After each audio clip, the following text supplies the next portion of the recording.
নিয়ত আপনাদের একটু আলাদা না, ওনার কবরটা ওনার মাজারটা জিয়ারত করবেন, একটু ইচ্ছা অনুভূতি। যাবেন সিলেটে, যেতে পারবেন না। যেতে পারবেন না কেন? আপনি ট্রেনে যেতে চান, ট্রেনের স্লিপার, ট্রেনের কোচ থেকে, ট্রেনের লাইন থেকে কোচ পড়ে যায়, অ্যাক্সিডেন্ট হয়ে যায়। ট্রেন লাইনের মধ্যে পাথর নাই, এক লাইনের সাথে আরেক লাইনের সংযোগের নাট বল্টু নাই, এগুলো সব উধাও হয়ে গেছে। ট্রেন লাইন অত্যন্ত ঝুঁকিপূর্ণ, বিপজ্জনক। আপনি তারপরে ট্রেনে উঠলেন, কোনো মতে উঠলে পরে শিডিউল টাইমে আপনি যে পৌঁছতে পারবেন না, তারপরে কালোবাজারির কারণে ট্রেনের টিকিট আপনি পাবেন না। এক মহা একটি কষ্টকর বিষয়। এবার আপনি ভাবলেন যে না ঠিক আছে, আমি গাড়িতে যাব। গেলেন সায়দাবাদ, কাটলেন টিকিট, উঠলেন গাড়িতে, মাশাআল্লাহ 7-8 ঘন্টার জার্নি আপনাকে 30-35 ঘন্টা লেগে যাবে। আপনি বাসের মধ্যে আপনি সেখানে সূর্যকার্য সম্পন্ন করতে হবে। আপনি বাসের মধ্যে আপনি ঘরমাক্ত হয়ে গেলেন, কোন ধরনের কাউকে কিছু জিজ্ঞাসা করার কিছু নাই। বাসও দিনে দিনে চলছে, কিছু করার নাই, যানজট।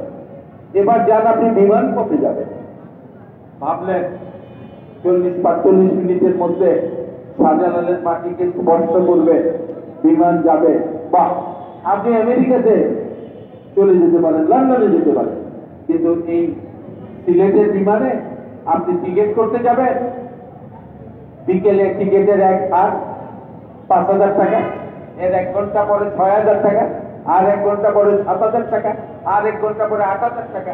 একটা অদ্ভুত বিষয়, কোন নিয়ম কানুন কোনো কিছু নাই, আপনি এখানেও দিতে পারছেন না। তাই আপনি কিভাবে যাবেন? সিলেট যেতে চান, উসমানীর সিলেট, হাসন রাজার সিলেট, শাহজালালের সিলেট, শাহপরানের সিলেট, আপনি শাহ আব্দুল করিমের সিলেট, রাধা রমনদের সিলেট, শ্রী চৈতন্যের সিলেট, কিভাবে যাবেন? আপনার যাওয়ার কোনো সুযোগ নেই। এই শৃঙ্খলা। এখন আমাদের কি করণীয় আছে? সিলেটের সম্পদ ভেবেছেন?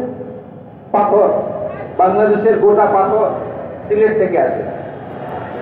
পাহাড়ের নিচ থেকে পাথর অটোমেটিক্যালি জন্মায় নদীর প্রবাহে, পিয়াইন নদীর প্রবাহে, অন্যান্য নদীর প্রবাহে পাথর ভারত থেকে আসে।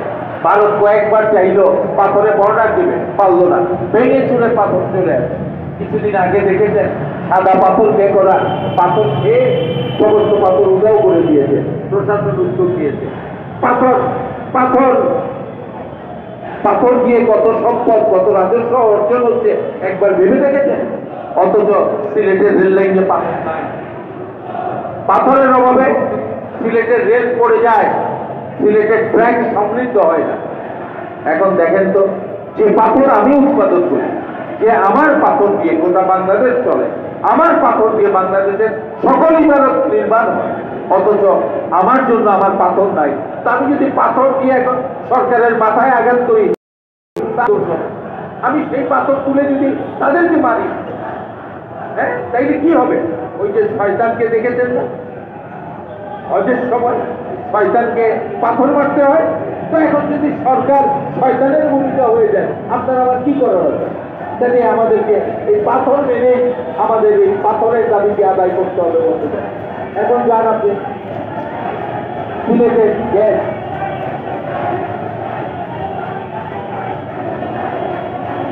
সিলেটের গ্যাস, আর এই কত সুন্দরভাবে গ্যাস আহরণ করছেন দেশি বিদেশি কোম্পানি, পারফেক্ট আহরণ করছিলেন। পাকিস্তান আমলে আইয়ুব খান উদ্বোধন করেছিলেন হরিপুরের গ্যাস কেন্দ্র। আজকে কি অবস্থা?